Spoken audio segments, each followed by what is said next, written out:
What if I told you that every text, call, bank transfer, and Netflix binge you enjoy travels thousands of miles underwater? And what if I told you a few tech giants are starting to own it all? 95% of all internet traffic moves through undersea fiber-optic cables, not satellites. These cables span 1.4 million kilometers, enough to circle the Earth 35 times. Surprisingly, they're no thicker than a garden hose, but they carry military secrets, banking data, TikTok videos, and nuclear commands. Signal travels from your phone to your router, then to a local data center, through a subsea cable, and finally to another continent. The first transatlantic telegraph cable was laid in 1858, but it failed in just 3 weeks. In the 20th century, copper cables were used for voice.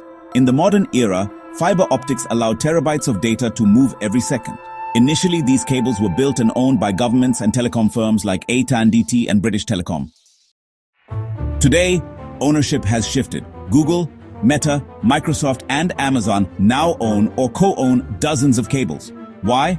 Well, it's about lower latency, cost control, and honestly, ownership equals power. There are also data privacy and AI infrastructure needs. Google's Equiano cable runs from Portugal to South Africa to India. Facebook's To Africa cable links 3 continents. It's the biggest ever built. So, here's how these undersea cables actually get built.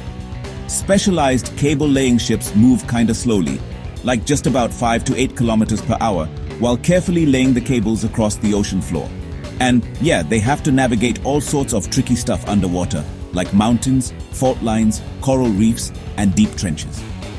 At the shore, these cables connect to landing stations, which are super highly secured facilities where the cables finally meet the land.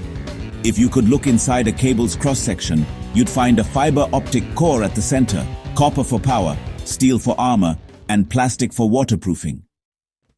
Now, let's talk about the threats these cables face.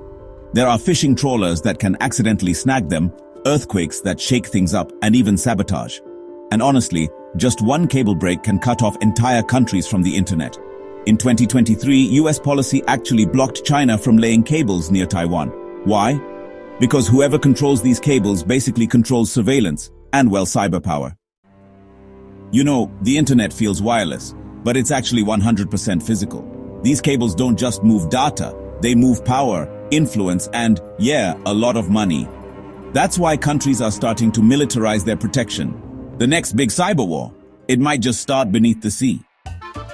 So, the next time your video loads in a blink or a message is sent in milliseconds, maybe take a second to thank the silent cables beneath the sea. Because if they ever go dark, honestly, so does the world.